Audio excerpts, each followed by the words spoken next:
I just heard that Lloyd Vallow Daybell was sentenced. Um, um,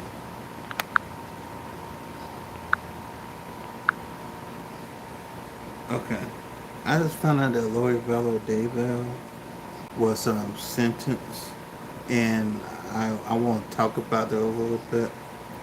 And shout out to Hidden True Crime for this. And with that being said, we're probably going to be here a little while. So here we go. Brandon's his brother, and he's like, maybe they don't want to go see him as a dentist. Maybe they don't trust him as much. He says, quote, Make sure. our lives have become Okay. entangled with a storm none of us wanted to be a part of. Right? I thought that was incredible insight. Um, and, you have a brother that's a part of the story, and yet it affects everyone. You can't escape it, right? So I think that was really interesting to me to see the ripple effect and the impact and how just the layers, the multiple layers of one, you know, one horrendous moment in Brandon's life, how it affects everyone in that family immensely, and the children, and their children. So,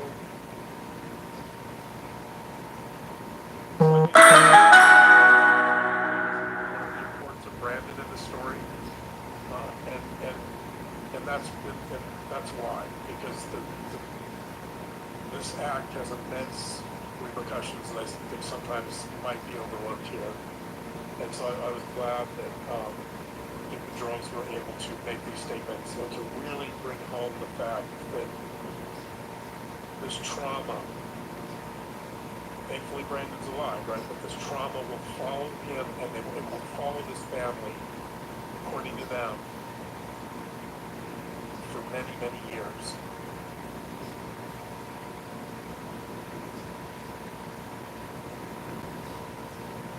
A story they never wanted to be a part of. Right, exactly.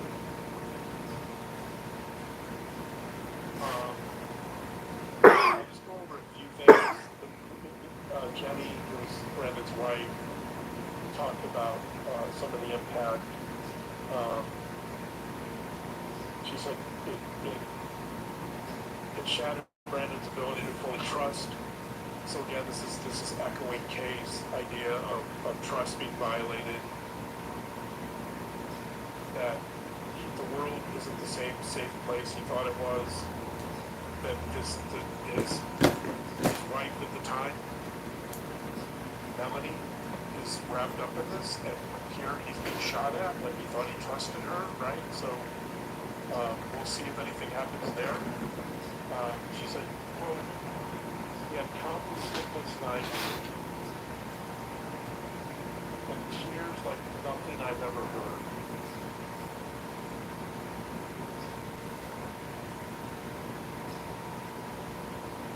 So she talked about his survivor's guilt.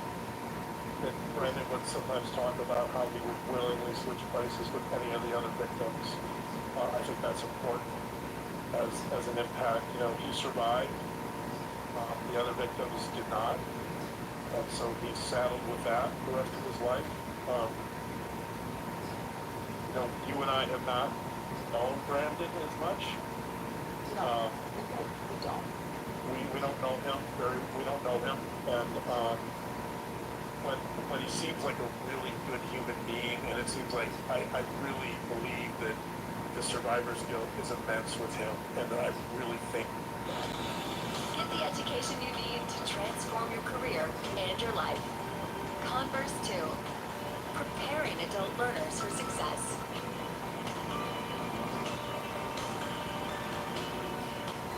Oh my god. Wow. Look at all that girl. Like seeing the pain on Brandon's face, like witnessing it. And again, in the gallery, we're behind everyone. We can't see the faces, and so Judge Borowski is they're telling us he sees Brandon.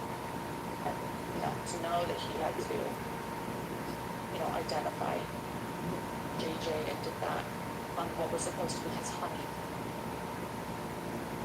Yeah, that was like the honeymoon. No, that was very powerful. So Jenny ends with, again, I'm paraphrasing here, but something to the effect of, we have to live with the scars of attempted murder, but the truth has come to light. And so, again, getting back to this idea of truth, this comes up again and again, that you have someone like Lori Daybell that's living in this fantasy world, and it's up to the justice system and up to the victims really to help discover the truth and to bring it to light. And then once that truth is known, to heal, to begin to heal, because the truth has come to light and justice has been served. I do want to talk about Brandon. So Brandon is the last name of the day. I shouldn't say that because Lori talked. But we have a clip from Brandon. If you could play that. Yes, let me get that clip from Brandon 1 second. The betrayal by someone connected to my family has left me battling overwhelming emotions over the years. I felt fear, paranoia. I lived with constant vigilance. Loneliness, regret,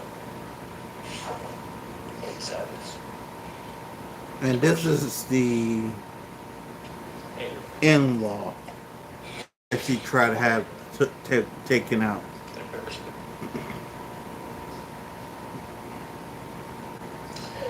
Almost dying. Striving to my children. I didn't want them to see. Wow. Wow, what a moment. So I want to thank Brandon for that level of honesty and vulnerability and openness.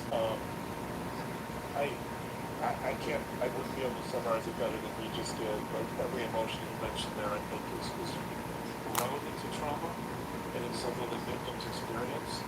And he just summarized it beautifully. So, just to recap, fear, paranoia, constant vigilance, loneliness, regret, sadness, depression, anger, heartache, and embarrassment. There's something about those emotions, by the way, that I would like to point out. Regret is interesting.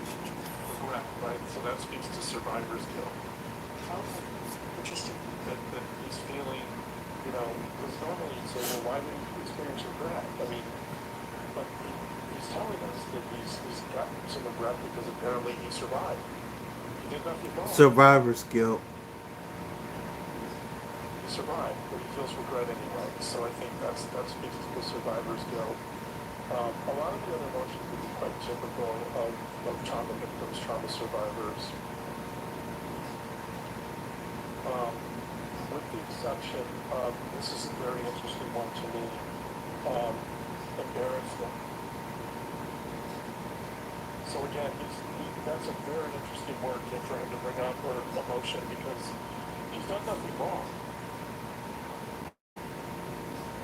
And yet he tells us, I think what's really amazing about this is he said he's striving to remain a beacon for his children. And quote, I didn't want them to see.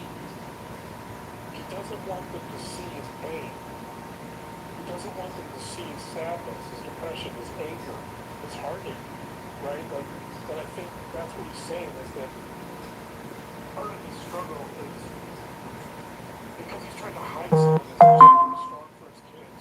He feels so embarrassed because he really doesn't know how to express it. He doesn't know what to do with those emotions, right? And he has them, can't avoid them.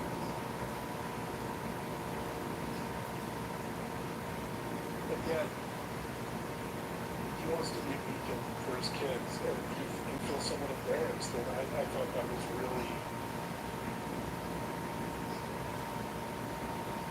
really sad. in the sense that, he's pointing out a dilemma that a lot of victims experience, which is how do you experience those emotions and that type of vulnerability and pain without impacting and infecting people that are dependent on you, family members, right? How do you have normal, healthy relationships when you're mired in all these negative emotions? And so I thought that dilemma and that conflict was really interesting, and that for him to say that, I think was really courageous. The honesty of that was truly amazing. So thank you, Brandon, for being so honest about that.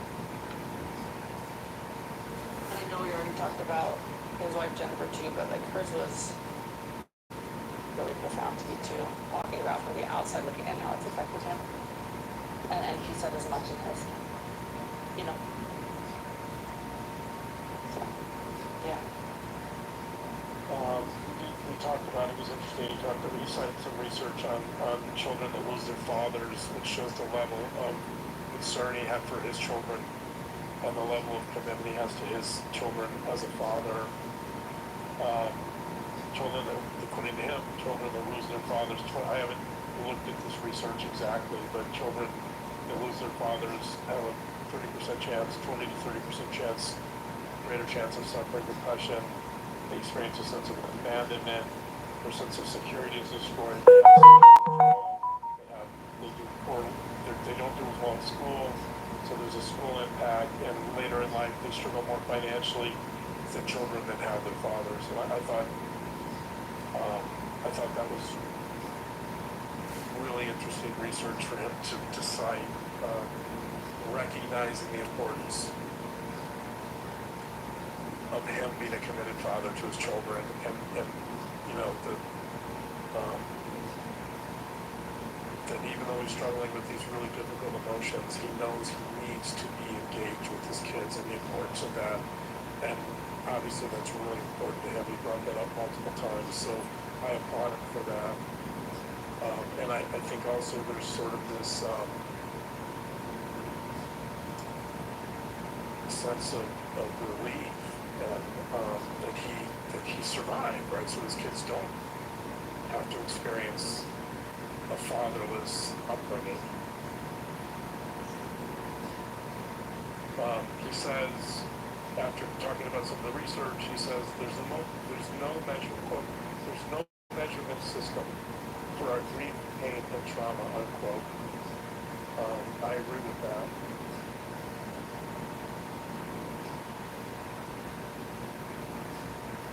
He too talks about, says he's a believer for forgiveness. He's found relief in it, and he too has chosen to forgive Lord, so that he can be a better person for those in his life. Even though Lori has expressed no remorse, she's only expressed denial, shaming, and accusations. So, that's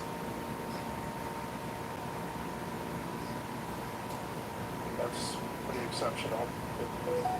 Able to forgive someone who obviously has no concern for him or no desire to express any type of remorse or empathy or apologies for him, towards him.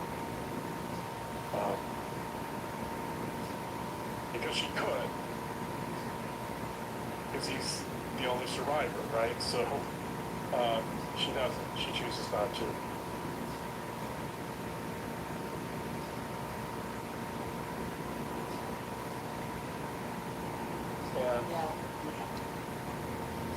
And he ends with a similar idea that I've discussed that many of his statements have brought up, and when he says, this was an assault on trust and the divine sanctity of the family.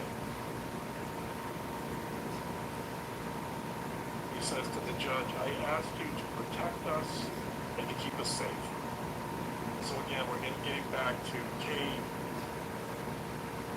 yells at Lori and says, on behalf of JJ, I trusted you. And here, again, Brandon is reiterating this point about trust and truth, that this was an assault on trust and an assault on the sanctity of the family because of how trauma impacts everyone in our lives.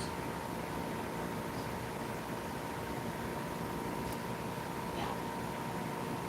I think I have to kind of speed it up a little bit. I'm not looking. Yeah, a little bit, but Lori, and I don't want to because it's such an important day, but Lori's statement and Judge Boreski's afterwards. I want to talk about the judge. Yeah, I'll just run through Trina K. Trina K. talked next. Trina, what's so important? Thank you. She talked about this idea of tragedy. Just quickly, I'll run through her statement. It wasn't super long. She talked about the idea that Lori kept saying it's a family tragedy, and she said that tragedy doesn't involve premeditation. So I think that was a good point. What to expect. The victims, for the victims, it's a tragedy because they have no control over it. And so in some ways it's insulting. She's pointing out, Trina's pointing out, it's insulting for Lori to call this a family tragedy because she planned it. It's not a tragedy if you can control it and if you plan it and if there's premeditation. So I thought that was a really useful insight to point out that, look, Lori, come on, this is a tragedy for the people speaking, for the people giving impact statements, but not for you. You did this. You controlled this. You chose this, right? And so that was an interesting way for her to start. She also points to money. She said the money and sex are the motives here. You and I often talk about what we call the true crime trio, which is essentially greed, lust, and revenge. There's no particular revenge component of this crime, but I think she's correct to point out the greed and lust obviously play really important roles in all of these crimes. I get it though, it's easy to get lustful over Chad Daybell, let me tell you. Sorry, bad joke. Finally. Yeah. Kidding. That loading fire, I get it.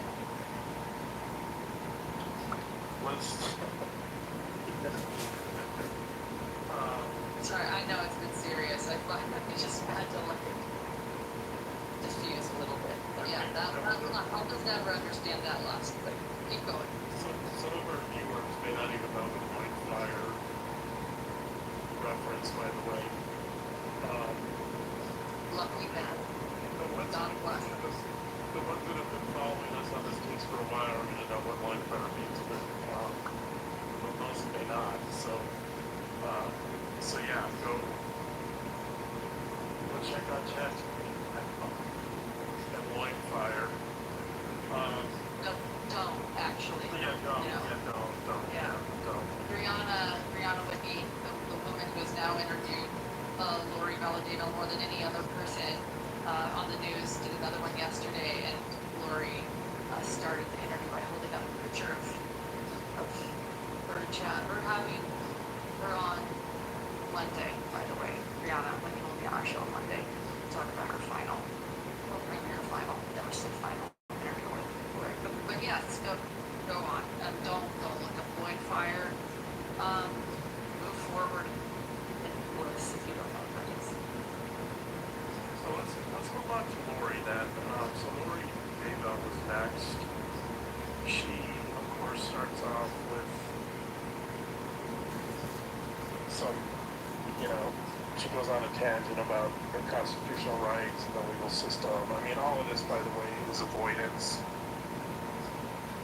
So all of this about the legal system is denial. She doesn't want to hear what she doesn't want to hear what the victims are saying. She doesn't want to integrate it. She doesn't want to make sense of it. She's incapable of getting outside of her fantasy world. So one way she can do that is she can talk endlessly about the legal system and how the legal system basically railroaded her and she didn't get a fair trial. And that, to her, That's gonna help. That's gonna help. If she has guilt, which she probably doesn't, that's gonna help assuage some of her guilt. Maybe she says early on. She says, I learned when she was learning about the legal system. She says, "quote I learned that both parties cannot tell their stories." Mm-hmm. To which the judge said, "Yes, they can." So Judge Boreski interrupted and he said, "Not true." I forget exactly what he said, but basically he interrupted her and he basically said, "Yes, like yes, of course they can." Yeah, and Like, that's what the victim your statement is inability to tell for. your story or put on your defense, that's on you. That's your incompetence, right? And some of it may, but I mean, part of what he's saying is some of that may be related to the fact that you had no defense, and that you had no story to tell. So don't blame me that the evidence was so overwhelming that your story was irrelevant. Not my fault. Like, blame yourself. I think when people, so she goes on this tangent about the founding fathers, the not in bed. When people What? start talking about like the founding fathers, number one, to tune it out, and number two, it's not going to be true. So, Bullshit. she's arguing, I don't know, she's arguing nonsense that she thinks sounds intelligent and profound, and it's yeah, not only is it denial. My favorite though, while she's doing this, while she's thinking she's being profound, I love the interjections from Judge Boreski. It was like, no. So, I was sitting next to Matt Johnson from Court TV, and when he first did it, we just looked at each other, and guys, not a correct stat, wrong, keep going. It was like he was pushing a buzzer. Okay, keep going. Well, to his credit, he didn't interrupt that much. Like, if this was like some type of Just game twice. show, Just twice. this was, just twice, right? If this was some type of game show, like, Who Wants to Be a Millionaire, you get the answer wrong, you hit the buzzer, like, whole game over, right? Like, people would have been hitting the buzzer a lot here.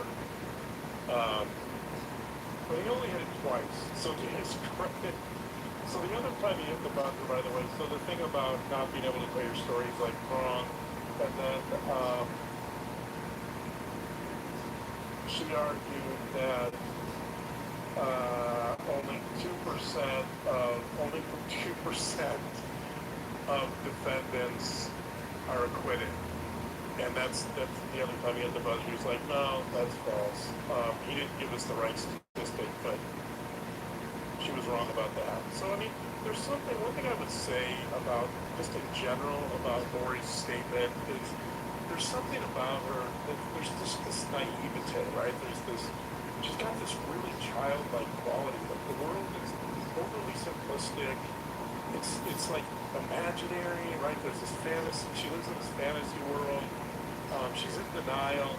She's just not capable, like a child. She's not capable of processing reality.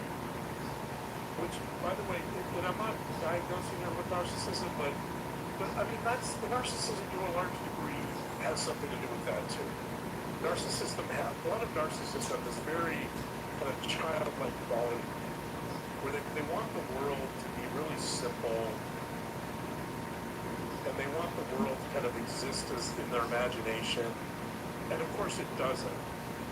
So I think that came across, I think, to me pretty strongly. I felt like I was listening to a kid. I felt like I was listening to a child trying to explain the world in a way that was really silly and purely imaginative. She says, she called it the unjustice system, not the justice system. She said That was good. She said it, unjustice system. She says it's inhumane. Here's another line that, she said, all of you have political aspirations, raises, all your political aspirations, raises, and job promotions were at stake. So congratulations.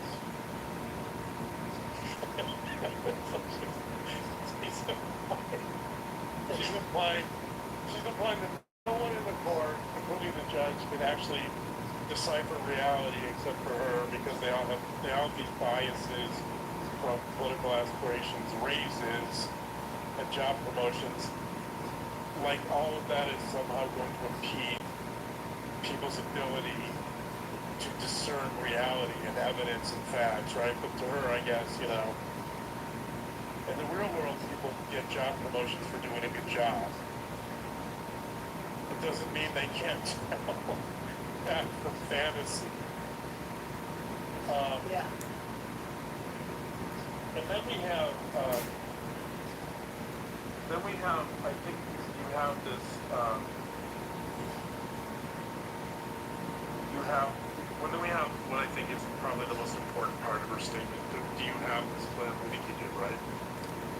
Yes, I do. Do I have the clip? Sorry to wake up, Let's guys. hear it. Let's hear it. Caffeine's kicking in. Get my second wink. Here we go. Everyone to know that I mourn with all of you. I am sorry for your pain. Losing those close to you is painful, and I acknowledge all of the pain, and I do empathize. I feel it too. If I was accountable for these crimes, I would acknowledge it, and I would let you know how sorry I was. But I have witnessed for myself what it is like to leave this mortal existence and return home. When I temporarily died in the hospital giving birth to my daughter Tyler. When our spirit leaves our Really, body woman. and we return to the pure energy state in the spirit world, we immediately no longer feel hate, anger, envy, or resentment. I promise you. Okay, so, I just I don't really even- there. Ugh. I mean, What's wrong with this woman? Had to slide into NDA. Someone What's says always wrong had to slide with into that her? NDA that she never even had. Summer Shiflett herself, her sister, who was there by the way, because that wasn't a thing. This NDA, but always sliding in now. Yeah, near-death experience. Sorry, not the NDA, the NDE. let's unpack The this near-death statement. agreement. Let's unpack this statement about this. There's a lot here. So basically, she's saying, look, you guys got me wrong. I'm empathic, and I heard all you guys. I acknowledge all your victim statements. I get it. I feel it too. The problem is, I'm not accountable. Right? She says, if I was accountable for these crimes, which she's not, according to her, I would acknowledge it, and I would let you know how sorry I was. The problem is, she's not accountable because she, according to her, she didn't do it. So, I mean, talk about a contradiction. So in other words, well, I would be empathic if I was accountable, but since I didn't do it, I'm not empathic. So in other words, she's not empathic because she's not taking any responsibility. Right. So she's saying she's not accountable, so she can't be empathic because she's not accountable. So you're not gonna, that's like cold. Skip the rental counter return. Rent just about any car, just about anywhere. Zaxby's giant chicken finger quesadillas. We even eat one that. It's got sauce. Yeah, her logic is so contradictory and so, like, this is part of the problem, right? There's nothing logical or rational about anything she thinks about the world. Her logic, I hesitate to call it logic. I don't know what to call it. Let's call it fiction. Let's call it fantasy, right? But I mean, Not even reading, logic. Not logic. Yeah. even reading fiction is more coherent than this. And then she throws in, I'd much rather read fiction than listen to her, even if I think she's being fictional. Like, give me fiction any day over this slop. Like, I don't know what she's talking about. All right, so she says when our spirit returns, she talks about her near-death experience, and when our spirit returns to the body, we no longer feel hate. We just feel joy and well-being and deep empathy for those we left behind. So I guess what she's saying here is that murder is okay just Hmm? in a way, she's saying, oh How? yeah, JJ and Tyler were murdered, but you know what? When our spirit leaves our body, we don't experience hate. We just experience this profound peace and well-being and joy. Therefore, if I murdered them and they're experiencing peace and they're busy, by the way, so she gets me this line later. She says, don't worry about them. They're busy and they're in a happy place. She's Where a everyone's engaged weirdo. in projects they want to do. So, like, I don't know what that means too. Like, is heaven like a beehive? Where like the bees have their roles and their jobs and they're like all perform like it's so It's so just bizarre, right? Like, weirdness. but well, whatever heaven is, it's a busy place. It's a busy and happy place where everyone is busy. So don't worry about the fact that they were murdered or harmed. They're no longer here because they're really peaceful and happy and filled with joy, and they're busy, right? As if like somehow being bored. Somehow being bored would be like, which, boredom is like a part of the human condition. It's part of life. Like, all of us get bored a lot. Is a vice, right? Like, because if they were bored, then that would be horrible. Like, never mind that they were murdered, being bored would be really bad. So, her justification, she says, quote, they're busy and happy and peaceful. But her justification for the murder seems to be, the logic there seems to be that it's okay we murder them because they're happy. And they're busy and they're joyful. Busy, I don't see how busy, because... Busy. Right, they're busy bees, and so... I mean, Utah is the beehive state. Did you know that when you said that? Or maybe Yeah, I know that, but like, I don't think the metaphor is meant to be for heaven, though, right? It's meant to be for like a well-functioning, well-oiled community. Yeah. But it's meant for putting your shoulder to the wheel, which is what they sang at Tammy Daybell's funeral. And that song wasn't meant for a funeral, it was meant for pulling your hand cart across the plains to make it to Utah to send Tammy off after she was murdered. So right, go move on. But so, whatever this logic is, like, so she's showing us how she thinks, right? And the way she thinks is so, like, for a normal, like, reasonably rational, literate human being, this sounds really great. Like, you can't make sense of it, right? But like, if you get inside her mind, it makes perfect sense. Like, not only is she not accountable, but like, it's okay. It's okay to murder them because, they're so happy. So, and we're all going there anyway. We're all going to be a part of this apocalypse, and we're all going to go to this, to heaven where we can be busy and engaged and happy. So, who cares if they went early? Who cares if they were kids? Like, at the end of the day, they were a little bit of an inconvenience to Chad and I, so we murdered them. But don't worry about it. Don't worry about everything that everyone in that room said about how their lives have changed forever because of this trauma, and how they miss these people immensely, and how everything is different. That they're depressed and they're angry and they're lonely. Never mind any of that. That doesn't matter because all is well.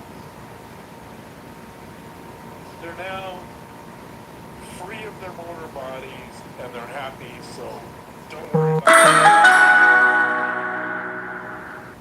These murders are fine. You guys got it all wrong. That's what she's saying. I mean, what the heck? I just saw the best comment and now I can't find it. We have a spicy job. Guys, this chat's going so fast, I lost it, but whoever just said, apparently heaven is like Santa's workshop. It made me chuckle. Alright, Well, I wouldn't be surprised by the way that Lori conflates Santa's workshop with heaven. I could see Santa being a part of Lori's version of the afterlife for sure. It would definitely, it would definitely brighten it up. especially if Buddy's there. Yeah, buddy. Um, so, just quickly, so she gets in, then she gets into, then now she starts getting into like the stuff we're all familiar with. So the thing she says about accountability and the near-death experience and tying it into like the kind of justification for murder, she doesn't say that quite as often, but this next part about how we're all God's warriors, miracles, she gets into that, which essentially is her saying, and all the prisoners will go free because miracles will occur. When she's The talking about delusions of a crazy person. talking about the second coming here, that God's going to intervene, free her, free Chad. They're going to go reign, supreme in the New Jerusalem as the God and Goddess of the New Jerusalem. I mean, this is kind of old. She's rehashed this stuff over and over, but she does it again here.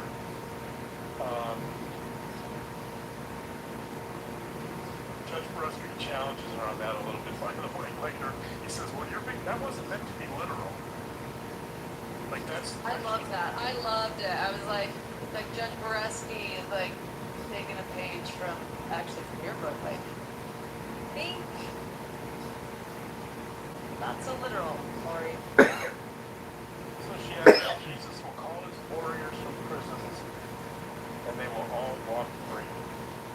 So again, like, what she's talking about is the apocalypse and how all of this really doesn't matter, and everything the victims are saying really doesn't matter. It's all trivial because at the end of the day, or maybe not maybe in 2 weeks, I don't know. Like she thinks it's going to happen quickly. By the way, so she's not worried about a life sentence because she feels like she'll be released in the next couple of months. Apparently, I don't know. Well, Judge Boreski wanted to make that clear too. I loved it when Judge Boreski schooled him on scripture. I mean, we all remember years ago when we first learned Melanie Gibb was schooling her on scripture, right? When they had like that Bible bash in the midst of that infamous recorded phone call. Well, now it's Judge Boreski's turn, and he doesn't have to like deal with her talking back. And he's like, let me make sure you understand, Lori, that when they say the prisoners will go free, they don't mean now, they mean when you die. And you're not getting out. And that was like such a moment for me. It was like, he's like, let me clarify this scripture for you as a judge here. When you die, because you're spending the rest of your days in prison.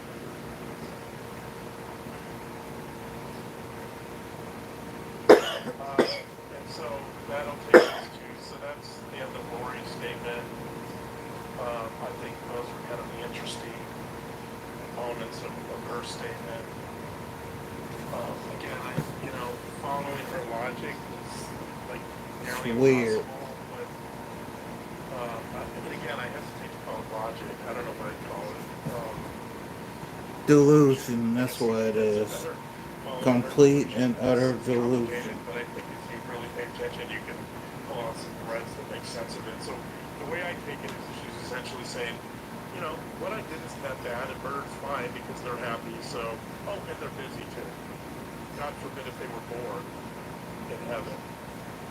So don't worry about it, right? And so that brings us to Judge Boreski. I've already mentioned a few things he said.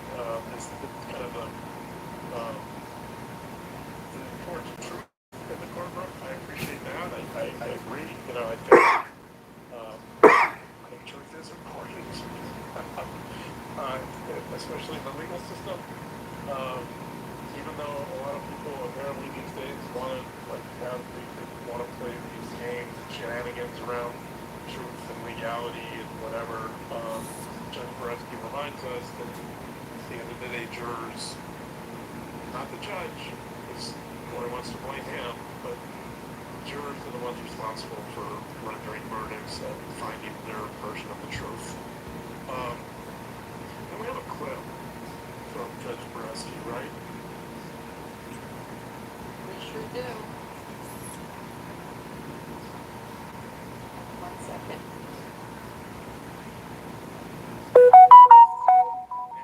Many cases in my career where someone faces a long prison sentence for what amounted to one split second. You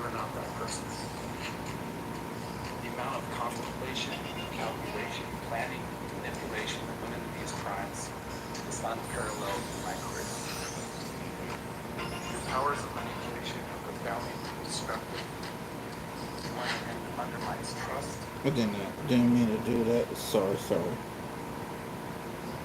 Distorts truth and can erode the very foundations of healthy relationships and society. The impact of your manipulation has been devastating, insidious, and far-reaching, and perhaps still unknown.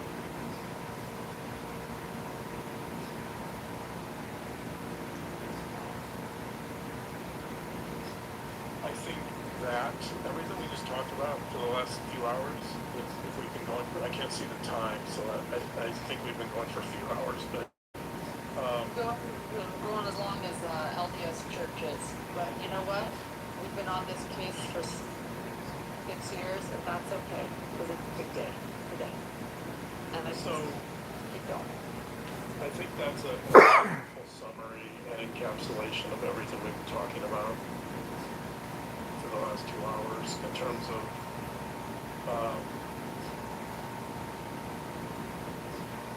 really kind of pointing out what Lori's up to. That this is not impulsive. This is not, so there's different types of violence. There's reactive violence, and there's more premeditated violence that involves planning. And he's basically saying, look, I've seen a lot of crimes where people will do crazy things impulsively or in the moment. And then I've seen those people. You are not that person, right? It's like you are not. This is not like reactive violence where somebody might get manslaughter because they weren't really thinking about what they were doing. Kind of the bar fight scenario where somebody says, I hate the Raiders. Being from Las Vegas, somebody says, I hate the Raiders. And somebody says, no, I love the Raiders. And they get into a fight. That's not what happened here. And, so he points out that this was quite deliberate. He says it's unparalleled in his career. And he mentions her manipulation, the assault on trust, and the distortion of truth, which we've been talking about now for the last few hours, and how all of that really undermines healthy relationships. So I thought that was a really profound moment. Judge Borowski, I think, has shown a lot of wisdom and a lot of restraint in dealing with Lori over this. My hat goes off to him for my heart. I have a lot of sympathy for what he's had to deal with, and I think he's done it very well. He's had a lot of patience, like I said, a lot of restraint. I think he's the type of judge you want on a case like this, because I think he shows a certain amount of wisdom and insight, and he did with this statement. So I think that statement is a really wonderful summary of a lot of what we talked about.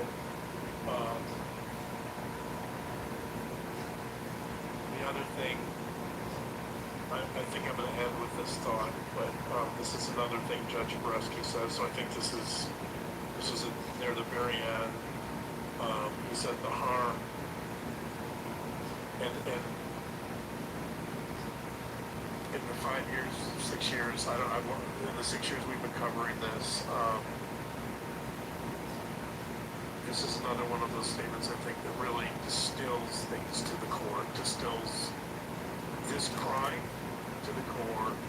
What he said was, before he gave the sentence, which was consecutive life sentences on top of the Idaho crimes, he imposed injunctions, meaning that there could be no contact between certain of the parties at Lori. There was restitution of over $200,000. But he said, before he imposes the final sentence, he says, the harm is immeasurable. The harm is immeasurable, and I feel that way. I feel like the harm, you saw it today. You saw it in that room. You saw the harm. 6 years later.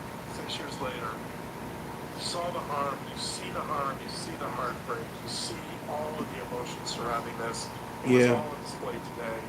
The violation of trust, the assault on truth.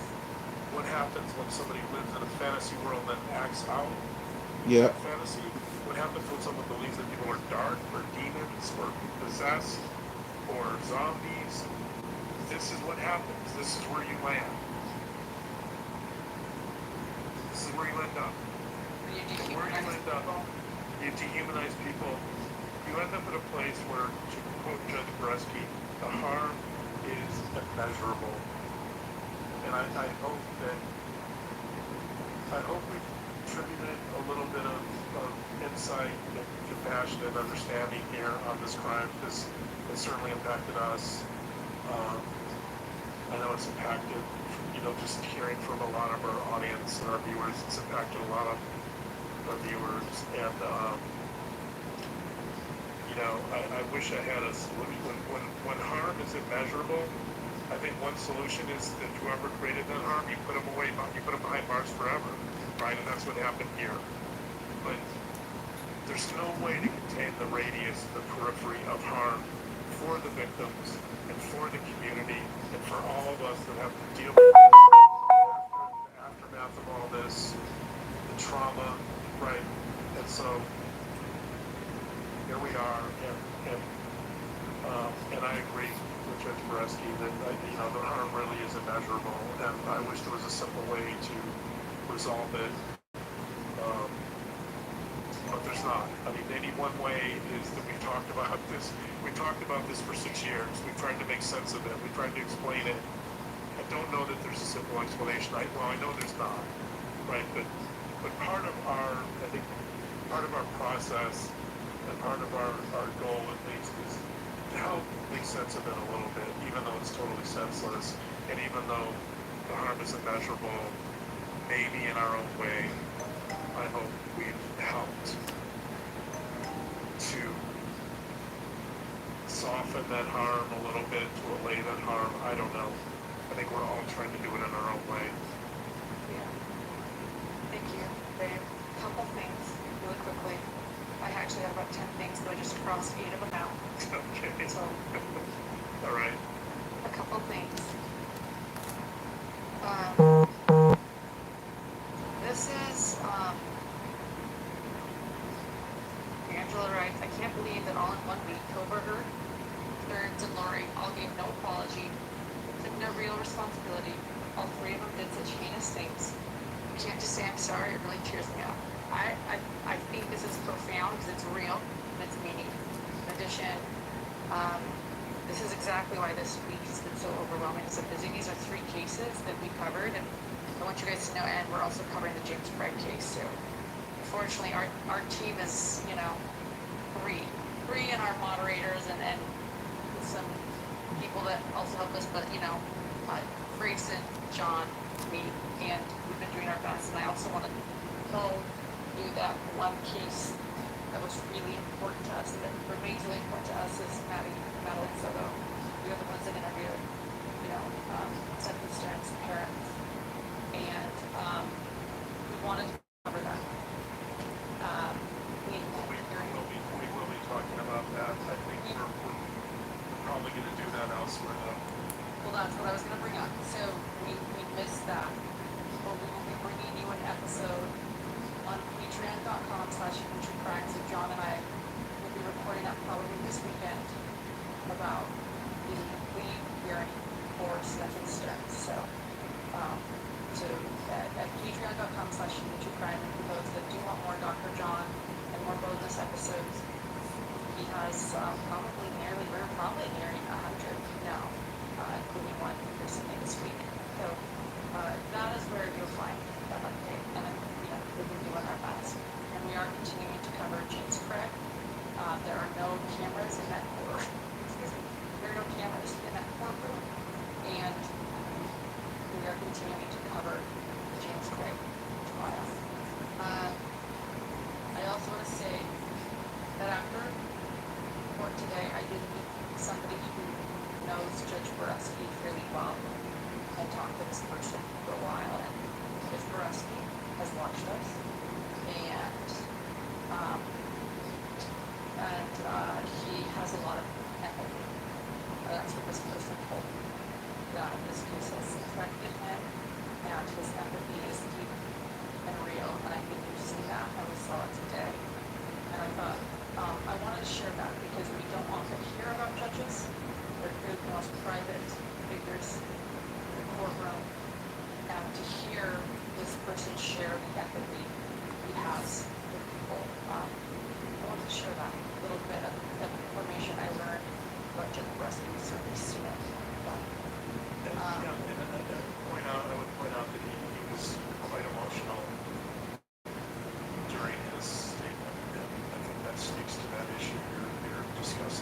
an important gene. Attention. Let's get back to the lesson. Please. Gross, right? Now, just one tiny tablet. Go from gross to gone. That's my chair there. With one dose, you can watch those dead fleas fall right off, fast. Teach fleas a lesson and watch them fall. With Capstar.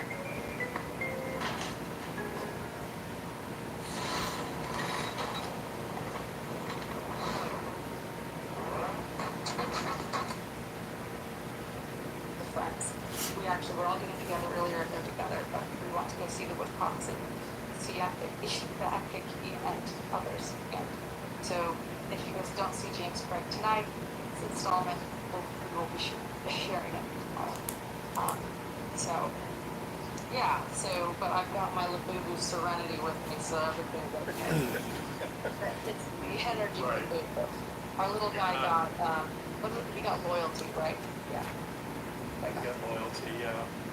And then put him in a Gucci jumpsuit. Yeah. You can let our little guy know. And then we got one for Grayson too. Like Grayson got happiness, right? And I'll say Grayson refuses to put hers on her purse. So Grayson's like, no way. But Grayson's like, I am not with her. And I had brought Grayson a Prada jumpsuit. I was like, you can have a Prada bucket hat for your, like, let's dress your Labubu. Grayson's now laughing and embarrassed. Yeah. See, here's Grayson's. Here's Grayson's. But Grayson, unlike me, Grayson is like, there is no way in the hell I'm putting that on my purse. And I'm just like walking around going, hey everyone, this is me. Yeah. Here's my Just for Rescue plan. Yeah. And mark my words, it is not a Lafufu, it's a Labubu. So. I think it's important to point out, by the way, that I do not have a Labubu yet.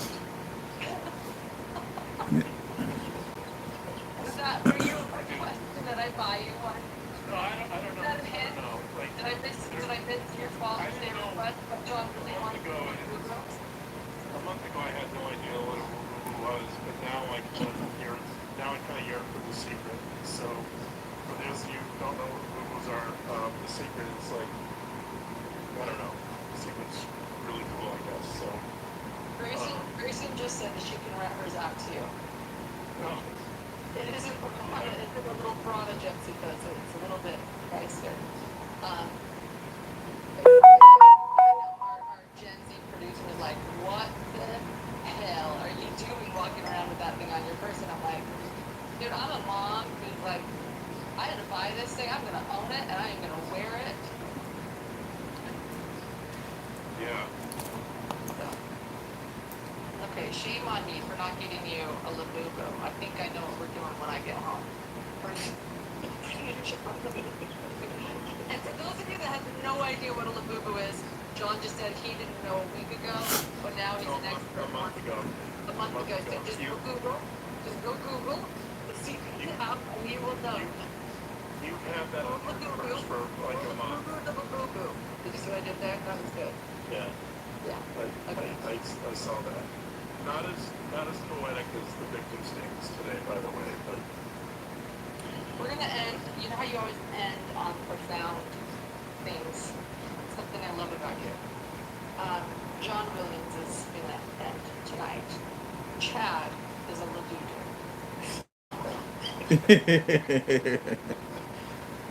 agreed. Okay. All right. Thank you, everyone, for being here for 2.5 hours. We are really late. I let my friends know we might be an hour and a half late, but now we're 2.5 hours late. But it was good to see you. Good to catch up. And thank you, everyone. Wait, just a quick thought here. So, if Chad is a Labubu, what is Lord? Labubu. I don't know. I was gonna say. I don't know. Lafufu. I don't even know what that means, but something. Yeah, that kind of works. A what? A lakuku.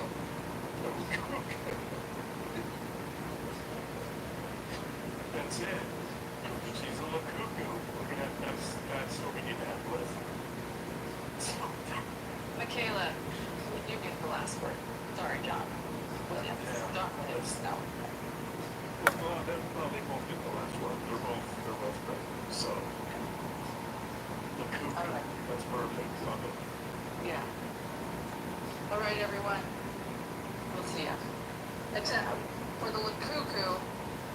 rather than like a fake Gucci jumpsuit, we're gonna have to go find someplace that owns like a prison suit with a number. So Oh, I thought you were gonna get like a straight jacket. that works too. Works too. All right. Well, I'm gonna go take off. Yeah. Go meet some friends, and justice was served, and I was grateful and honored to listen to all of these powerful victim impacts. We'll see you, everyone. Bye-bye.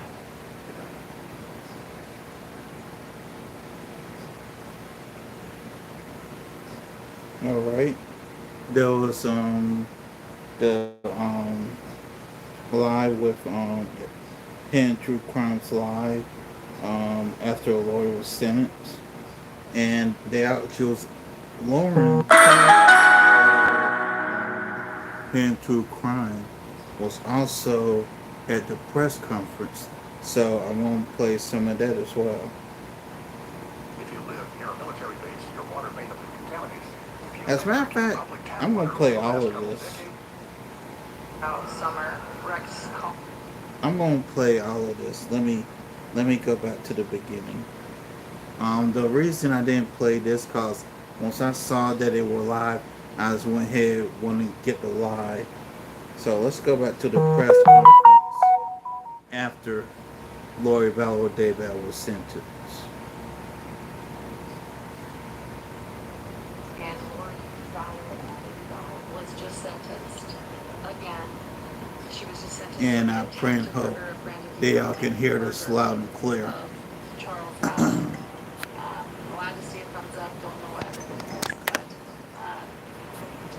a very emotional, very heavy emotional day for those that were following along on our live stream. And Dr. John is also watching. This is going live later. again. Right this now, is we the are press waiting for conference. That is going to take place. Lori Vallow Daybell after she was sentenced. Joe Schmo. Hello, there's Joe Schmo. Mike Watkins, he's been on our channel before. There's Nate. Everybody covering this right here. Brianna's known for a few interviews now with Lori Daybell. So what went on in there? They've got a canopy. It's 105, and my phone. So fingers crossed that we're okay. Last time we were here in Phoenix and we were waiting for a press conference, my phone shut down. So we have purchased a phone cooler to keep cool. Fingers crossed it works. And I am looking straight ahead at the doors of the courthouse, waiting to see when anyone will be coming out. So for those that didn't watch, like I said, we'll be going. After the press conference, we're gonna be done for the day. Doing a live later today, but Lori Vallow Daybell now has 7 life sentences ahead of her, 2 here in Arizona, and right, 5, and I'm losing track, guys. As I always say, I'm good at writing, but math is not my, I need to stop when it comes to math. She's got a lot of life sentences. A lot. Judge Boreski made some powerful remarks in there. I wasn't expecting that. Showing empathy to Brandon Boudreaux for the survivor's guilt he carries. Letting us know that he actually shares the same birthday with Charles Vallow. Letting us know that his courtroom is a courtroom that follows the law, that is truth. That Lori Vallow Daybell, despite what she said in her testimony, absolutely has had a fair trial. That if anybody, any juror, had even heard of Lori Vallow Daybell, they were dismissed and not used.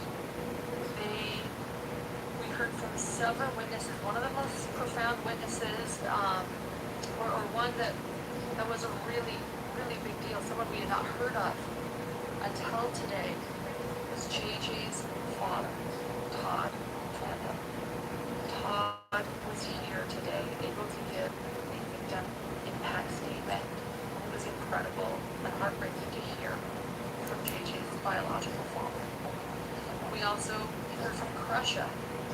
Kresha was able to talk about her uncle, and her step cousin Tylee, and JJ.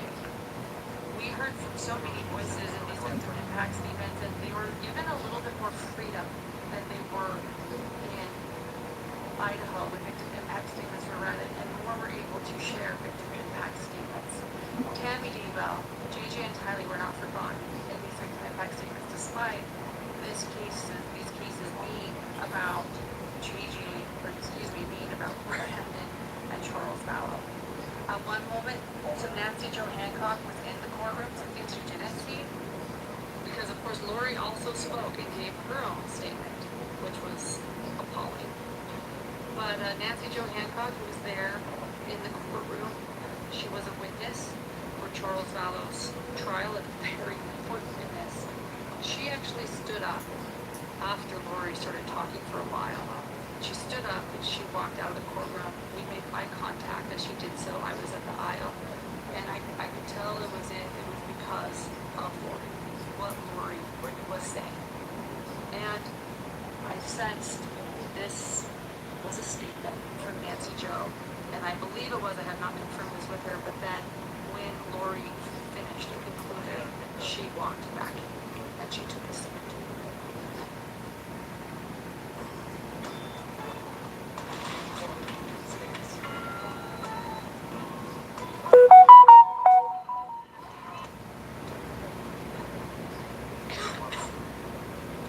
During Lori's statement, Kay Woodcock would be asked, rolling her eyes at times, as did Crescia, as did Todd. When Lori was discussing prison time and what that looked like at jail time, Todd trapped them looked like, what'd you expect? It was sort of that look, like, yeah, that's what it's like behind bars, Lori. Vicky Hoban and her wife and her husband Jim are in the courtroom, as is Julie Brooks, Vicky's daughter, who knew all of the victims well. She is also there. So many people there. Janine Hansen, and here's Rex Connor. He was in there. Summer Shiflett was in the courtroom. There's Rex, Lori's uncle. Megan Connor, also in the courtroom. That's right there. That's Tosh, a juror we've interviewed, wearing a true crime nonchalant sweatshirt, actually. Many people here today to see this sentencing, which could be the final sentencing. The last time we hear from Lori Daybell in a long time, although Brianna will be having an interview with her. When is Brianna's interview? Oh, it came out last night. It's already been out. So yeah, so she'll come on our show Monday. But this could be the very, very last time we ever hear from Lori in a very long time. And as Judge Bresky stated, while she has been requesting several interviews, and her love of TV, as Judge Bresky stated it, he said you will soon, be having fewer of these and kind of, I can't remember the verb used, but into obscurity. Fade, that was the word fade. She will fade into obscurity and spend her life behind bars. He corrected her on some scriptures. I like that. He said, being that prisoners go free doesn't mean they're going to go free, Lori. It means that once you die, you will be free. But you will spend your entire life behind bars. Fade away into obscurity. Melanie Vallow and Jerry Vallow are here. Jerry Vallow is Lori's, brother-in-law, but was Charles's dear younger brother. Susan Vallow and Larry Woodcock gave their victim impact statements via Zoom, as did Colby Ryan. Hospital. There we go. Rex is here.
Yeah, it seemed like Lori was once again a bit defiant, so just talking about, being pretty close to her reality.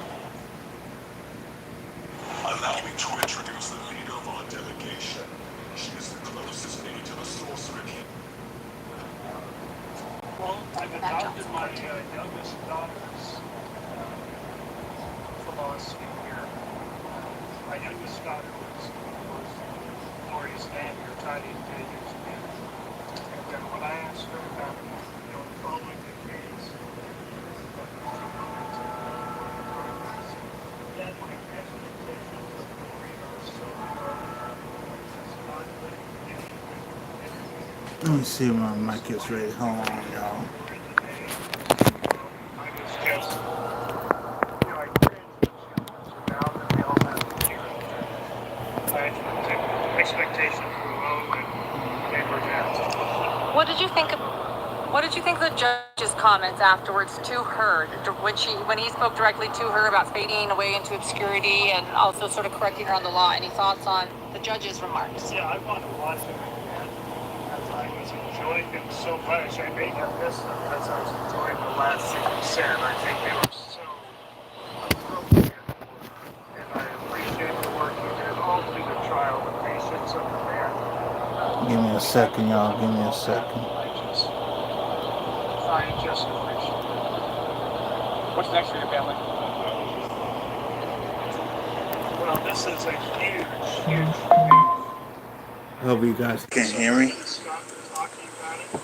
Oh, there we go. Got the mic on. We're a family like everyone else. Even there are other things going on. Our family. Hope that there has it coming in better. Hopefully. At least we can do a little bit more with this. I love seeing my niece Summer here. I wonder why the heck she came. Should have a full charge on it by now.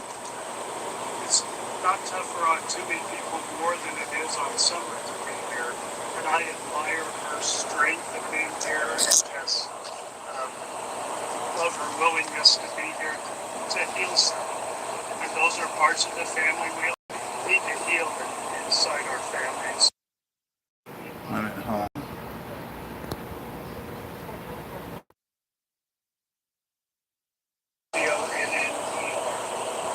Yes, I know Alex and I look alike, okay?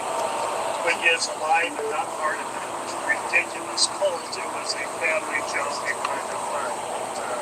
Yeah, I'm Alex's uncle also, and I recognize yours recently. Thanks for your time. Thank you. Thank you. Many of you were asking about Summer. Rex Connor did just state that he was surprised that Summer Shiflett, that's Lori's sister, showed up. It is the first sentencing she's attended, and she typically does not attend court, and he complimented her on showing up and admires her for doing that. And she did sit there throughout the whole thing. And I want you to know that as Lori was walking out, Lori did not look back. We stared at Lori's back of the head. Sometimes we saw the side of her head, but Lori did not turn back towards the gallery. But as she was leaving, she did look at Summer, and Summer sat very close to Lori, as close as she possibly could have been, on the front row to the left. And Lori did turn around and look at her and nod as they walked out. Many asking about Colby, too. Colby, as we know, has been hospitalized now twice. Mini stroke, meningitis. These are very, very scary things. I was not sure. Oh, Rex is back. But we are so grateful to y'all in the media for covering the story, for years covering the story. That it's such an important part. This is the best I can do on my audio. First taking them and that's their audio, not mine. Since you traumatized them with that, sticking with it so they could heal. Thank you all so much. Thank you, Rex. Thank you. Colby was able to give a victim impact statement from virtually, despite him even living near the courthouse. He was not able to come in person, and it was heartbreaking where he talked about losing his entire family, his father, his sister, his brother, and almost losing Brandon, who he is now very, very close to and starting a media company with. Another thing that I wanted to bring up is Larry talked about. He said something that Larry's was powerful. He spoke right to Lori and on Zoom, and then Larry was followed by Susan Vallow.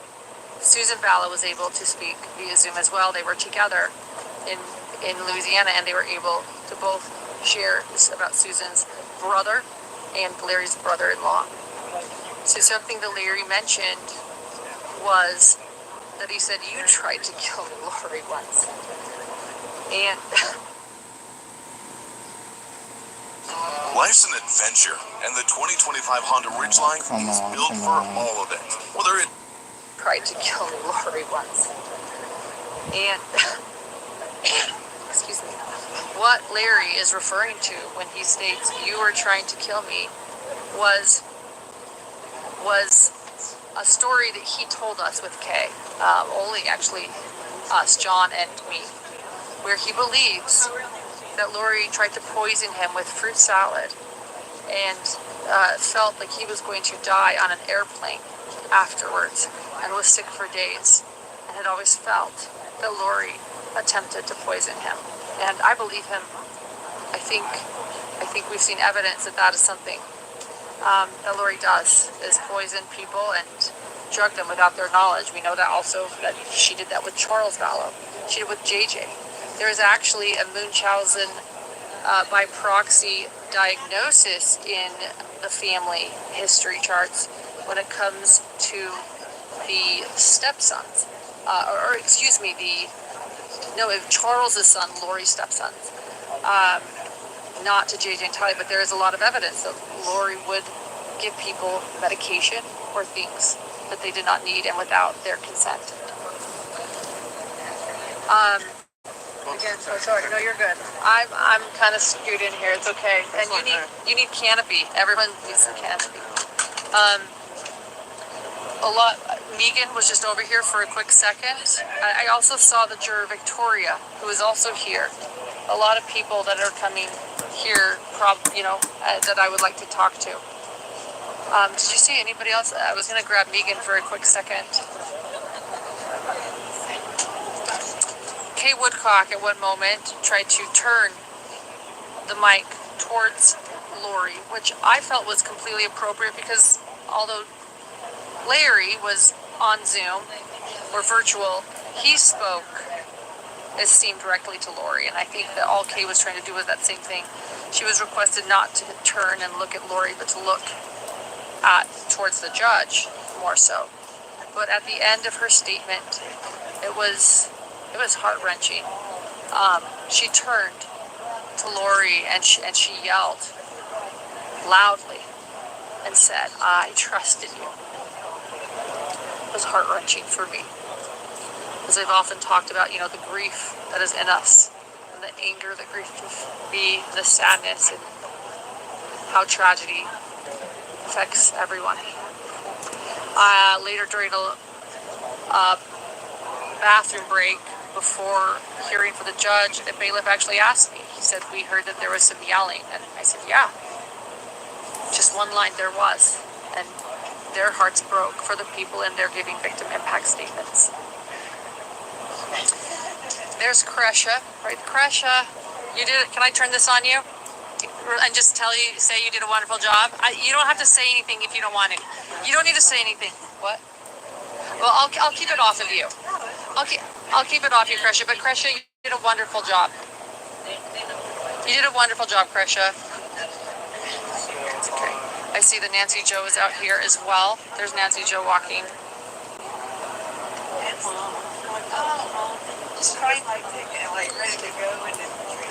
Oh, here they come. Here we go. So there's Julie Brooks, Aunt Vicky's daughter. There's Aunt Vicky. Right there. There's Kresha with her moderator, Trace on the case. There's Tom Evans,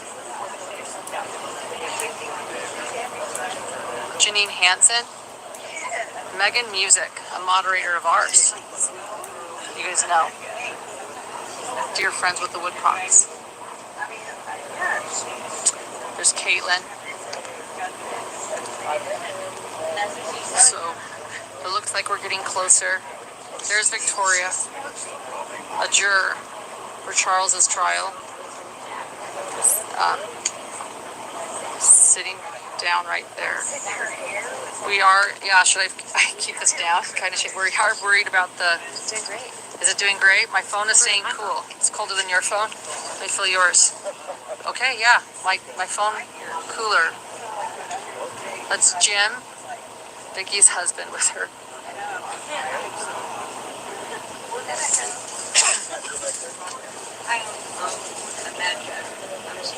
Oh, wonderful! It's so nice to meet you. I was just wondering if I could get a copy. Absolutely. Do you wanna just hold this for? I don't have to get up. Okay. Oh, absolutely. Yeah. Yeah. Oh, and there's Megan right there.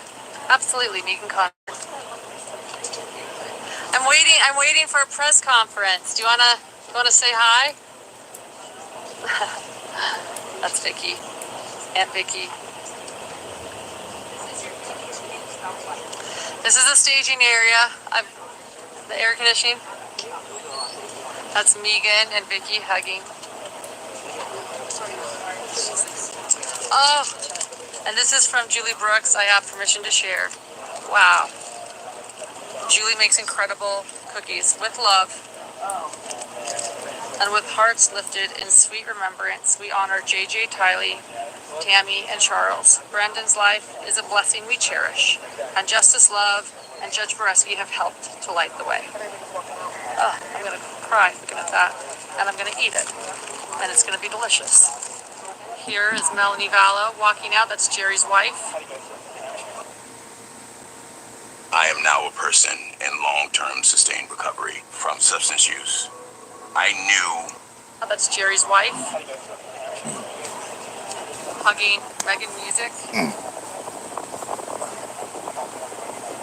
There's Brandon with his family. Jennifer drove. Everybody is coming out. There's Vicky talking to Brianna. Brianna's the one that interviews Lori. There's Jerry Vallow and Brandon Boudreau.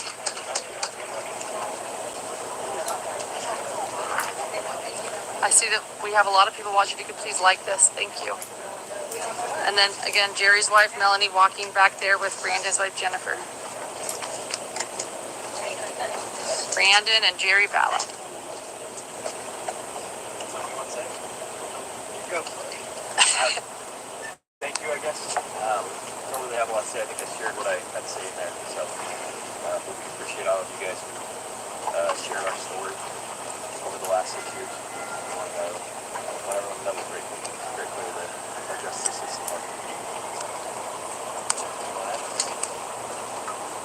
Jerry Vallow. My name is Jerry Vallow. It's Charles' brother. Well, I am Charles' brother. And this is over. And it's done. She got what she earned. And she's going to spend the rest of her life in prison. She never gets loose out of her. She comes here to finish. So we're good. She's done. And it's over. Woo! Woo!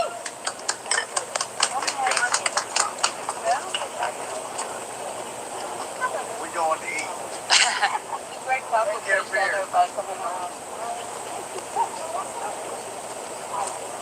Eat and a beer. And a cookie. This cookie. Julie makes delicious cookies. That might be it for a press conference. By the way, Lauren, I started watching you when I think it was Idaho 4. Uh-huh. I started watching because a friend of mine from LA told me about you and John, and that's when I started watching you guys. Oh, okay. And I just need to get up really quickly. I'm going live right now, and then, well, were you able to get Yeah, I did. Okay, perfect. So nice to meet you. My dad always, he's a photographer, so he always asks for a picture. No matter what it is. Yeah. Take care, you guys. Thank you.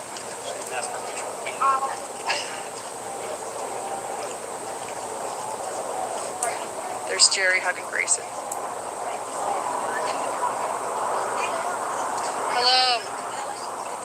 Yeah. We're gonna go. We're gonna go. That's what it was. Can you say hi? I'm going live. I gave you privacy, but can I? Oh, Okay.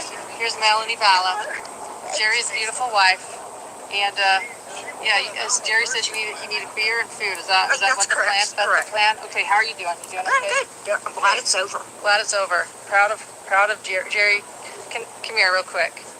I'm proud of you. We're live. Surprise. But I can give you that. Did you know that? But, Okay.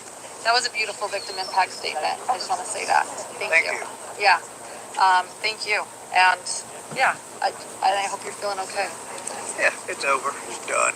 It's over. Now move on. Time to move on. Go get that beer, right? Yes, ma'am. Yes, ma'am. Thank you. Well, I was honored to listen to you today. So thank you. I'm glad you were here. Yeah, glad to be here For too. the support. I appreciate that. Absolutely. Always. We'll always be there for you, Jerry.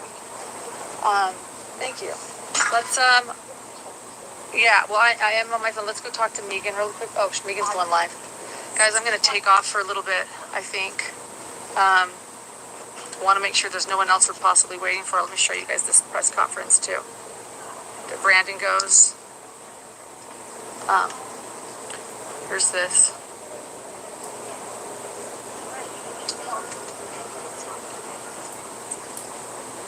Gotcha. I think, oh, this is sweet. So that is Jerry's daughter, by the way, right there, Amber, who he was walking with. It was enjoyable to hang out with them last night. All right, guys. Anything else? Should we talk to anyone else? Are we still waiting for Kay, or is she? Do we know? She is? Okay. Allegedly. Okay. So allegedly, so phone cooler back on, and we'll wait for a little bit longer. We'll just hang out, guys. Here, this is what you do.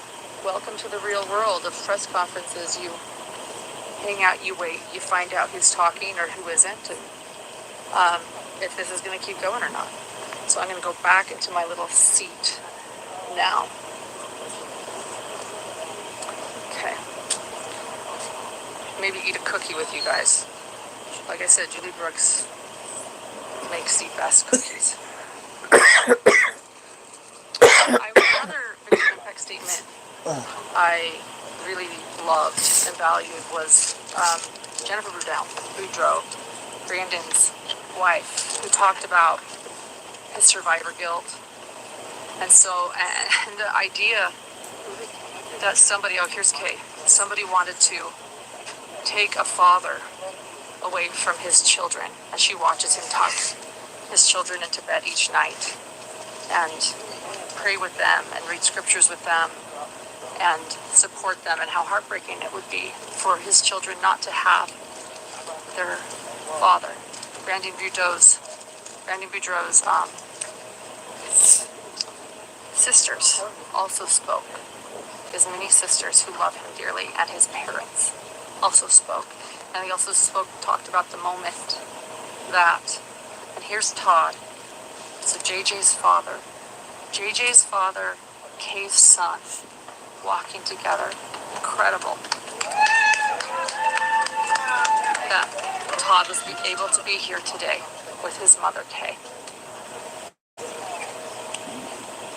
I'm sorry you had to deal with her.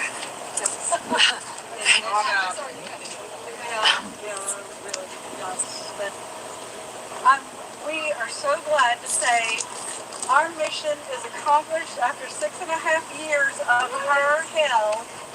We're done. And I never have to see her again, talk to her again.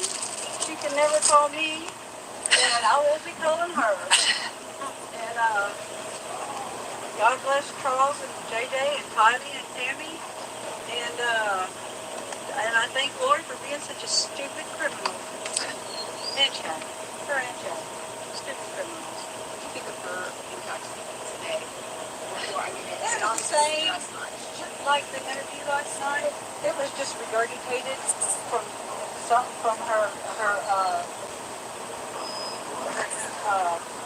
interviews before. That's all she did, was just for verification. And I'm like, I wasn't gonna watch it. And I'm like, wow, it's short. So I did, and I'm like, yeah, that's exactly what I thought she'd say. What do you think of the judge's statement to her? I love Judge Dorothy, and I think she did great. And I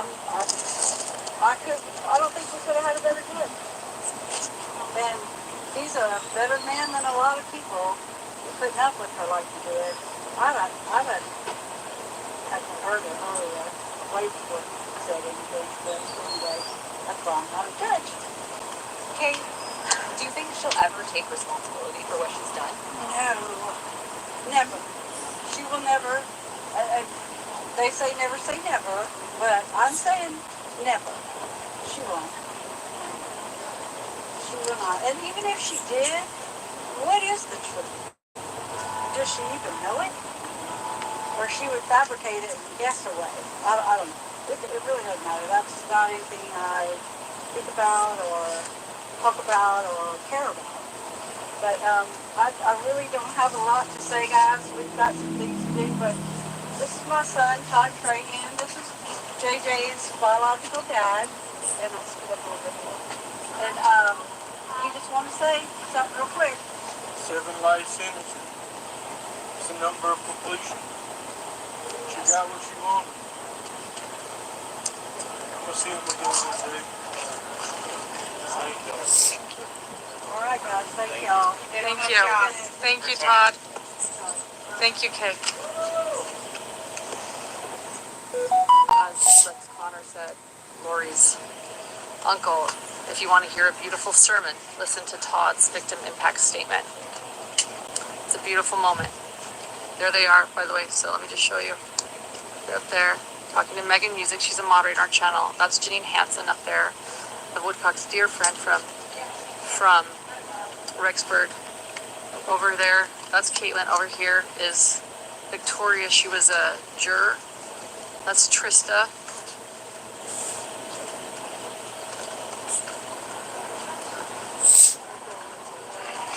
And there's Tom Evans, a juror at Lori's first trial. I'm going to take off, guys. Thank you for being here. I'm taking off. The phone lasted, guys. Phone coolers. They're a thing. They work, and you can buy them on Amazon. I'm going to go give them a good review. We'll see you guys later. Again, John and I will be going live later. He has been watching, and we will discuss everything we saw at today's Victim Impact Statement, including what Lori Daybell herself said. All right, that's it. All right, guys. See y'all See you later. later today. Hit subscribe, hit notifications, and we'll be in touch. Oh, and for those that